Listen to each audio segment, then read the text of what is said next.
Military update news. One of America's top allies has lots to say about the F-35.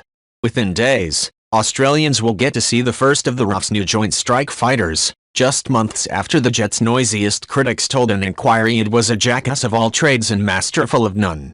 Two members of the Air Power Australia group went on to tell the Senate committee the aircraft was a broken and obsolete design, unsuitable for modern combat.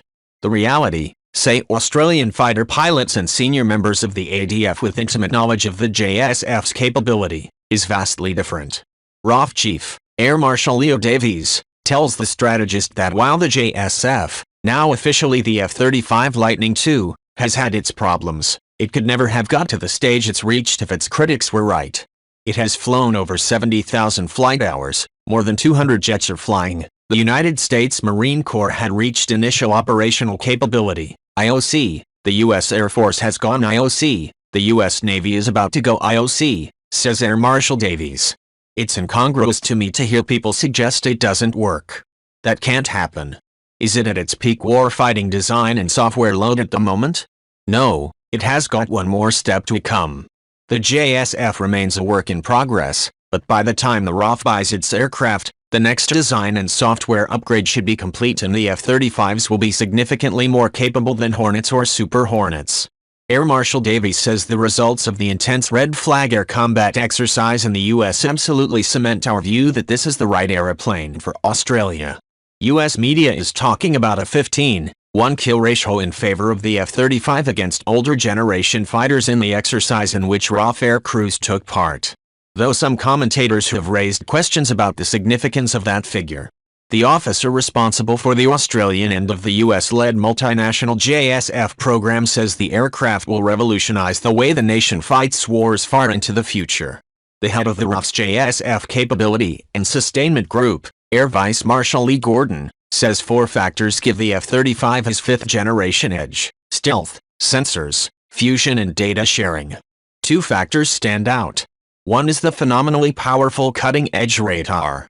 The other is the Distributor Aperture System, or DAS, cameras which give the pilot a 360-degree infrared view of the world.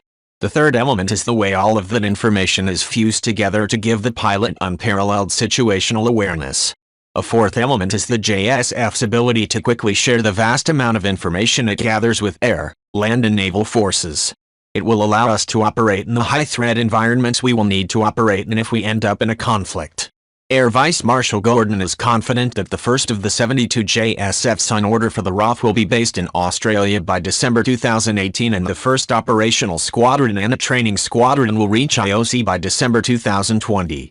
3 squadrons will be fully combat-ready in 2023. Group Captain Glenn Beck has been a fighter pilot all his adult life and is now director of the RAF's Air Combat Transition Office. He served in Iraq in 2003 as a flight commander and he's trained many of the RAF's top pilots. The aim, he says, isn't just to see aircraft delivered and hangars built for them but to get to a mature and self-sustaining system with fully trained pilots ready for operations. With F-35 we're on a massive learning curve. He says RAF specialists deeply embedded in the program in the U.S. are well placed to identify any problems with the JSF. 2 RAF pilots are in the U.S. instructing international pilots to fly the JSF and 3 others are training there to become instructors. When you compare JSF to other options, when you look out past the 2030s, looking at the global strategic situation and where technology is going, it is the standout choice as the best solution to Australia's air power needs. The guys love how it flies. It's very easy to operate. The JSF is designed for what the pilots call BVR, Beyond Visual Range, combat, but the Australian pilots say it can dogfight as well. Group Captain Beck says it's all about what the fighter pilots call the kill chain. Do I have more options than the bad guys to stay alive longer, and then do I have more options to fight than the bad guys? I don't care if they find me if they can't track me and target me. If they do find me, then to track me is a different problem again. But the F-35 has fantastic sensors. I will know they are targeting me and I'm not going to do nothing if I think I'm being shot at.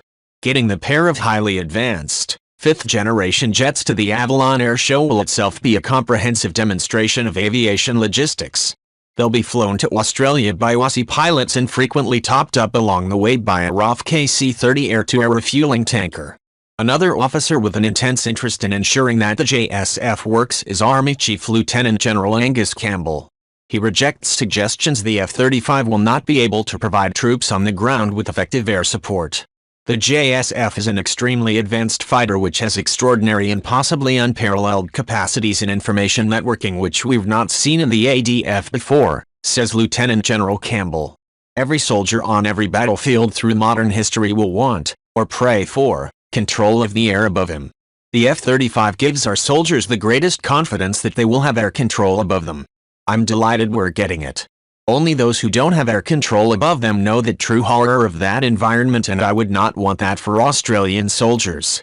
This first appeared in Aspie's The Strategist.